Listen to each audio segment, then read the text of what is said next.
go through the doors that God opens for you. Just see what happens, you know. But I get way out ahead. I just need to stay right where I am and take the next step forward.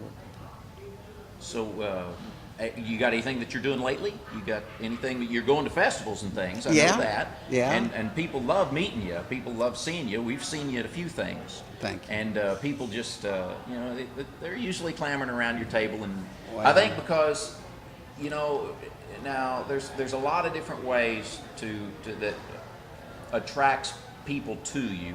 Roy Rogers is one way. He's always the hero guy, but you made people laugh, and that's when people are laughing, they can forget about a lot of things. So are you doing anything right now besides that? Are you? Well, I did a little part in a movie called Fire from Below. It's a sci-fi. Kevin Sorbo is a star. Okay. A good All right. guy, and that's supposed to come out this fall on the Sci-Fi Channel.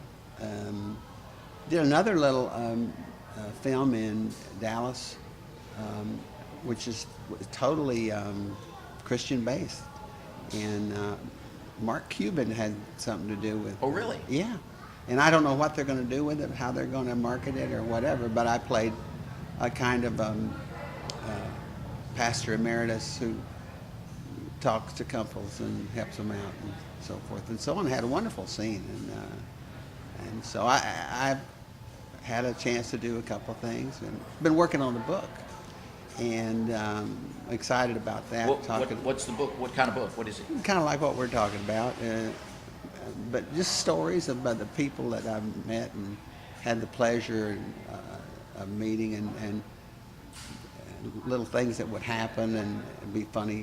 One time, for instance, Larry Starks was who played Yes. Carpalago. Yeah, right. And he's so funny, and he was just moping around, and Forrest Tucker, who run things on that set, he said, "Larry, what's the matter with you? Yeah, like you lost your best friend. What's the matter?" He said, "Oh," he says, "my wife bought me a new pair of glasses. She said, don't you come home without them glasses. Them are $80 glasses." And he said, "I've looked everywhere. I can't find them glasses." And his wife is tough. And Tuck said, we call him Tuck, he said, "Now take it easy. Did you look in the pocket of your set chair?" He said, "No." He said, "Why not?" He said, "I can't do that, Sarge." "What are you talking about?" He said, "Well, if they ain't there, they're really lost." Now he ain't trying to be funny. That's just who he is. One time, Scared to death to look in the right place. we were yeah, exactly, because if they're not there, they're gone. And I'm dead. Yeah, and another time, we were working on a script. We always sat around on Mondays and went over the script, and sometimes the jokes work great, sometimes they don't, and you start worrying about them and trying to fix them and so forth. And we come across, the producers, the director, the cast, we just can't seem to fix it. And Larry gets up and starts pacing back and forth, and he says, "A great idea." And we go, What? He said, "That's what we need, a great idea." And you know what? We put it in the script, just like that. Because it was between him That's what we need. and Tuck, and that's what they needed, was a great idea. That's always what's needed. That's great. Yeah. That's what we need. It's a great idea. Yeah, that's right. Wow. Well, so you're working on a book? Yeah. Any kind of That kind of stuff, just that kind of stuff. So, any kind of projection of when you will have it ready for people to look at? It's kind of ready. A friend of mine, here we go again, but a friend of mine is, she's written 13 novels, I think, or one cookbook and 12 novels. She's on the New York Times list, and she's a wonderful woman. And she just happened to be in Dallas a couple of days ago, and we went to see her, and we're good friends with her. And I used to work for her when she was writing on television, and I was directing at the time, and so she encouraged me to write, and so I wrote, and then I decided not to even do anything, but just whatever comes that day, tell that story. And so I started doing that, and I wanted to find out from her if if this is working. And so Mary and I printed up a little stack of stuff, Right. and I gave it to her, and she'll give me her, I'm sure will have some ideas and how to do it and so forth. But it'll be a sentence or two, she'll able to just get, and she's just a wonderful person. So that's where the book is at this point. And she told me what would happen if they wanted to do it. I didn't want to encumber our family, Mary and I, by publishing my own. I know that you can do that, and most of the guys do that.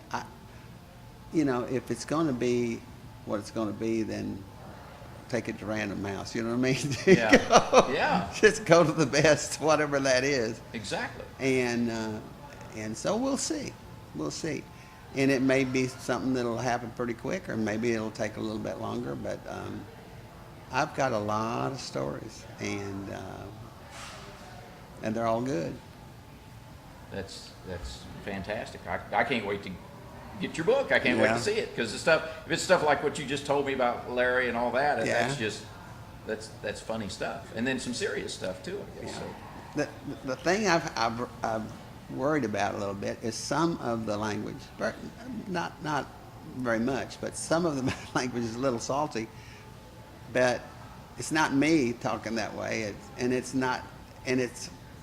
so I decided to go ahead and write what I've heard and what was funny. Uh-huh. And so we'll see. I mean, I'm a little bit concerned about it, but it's not a book for kids really, and it's not.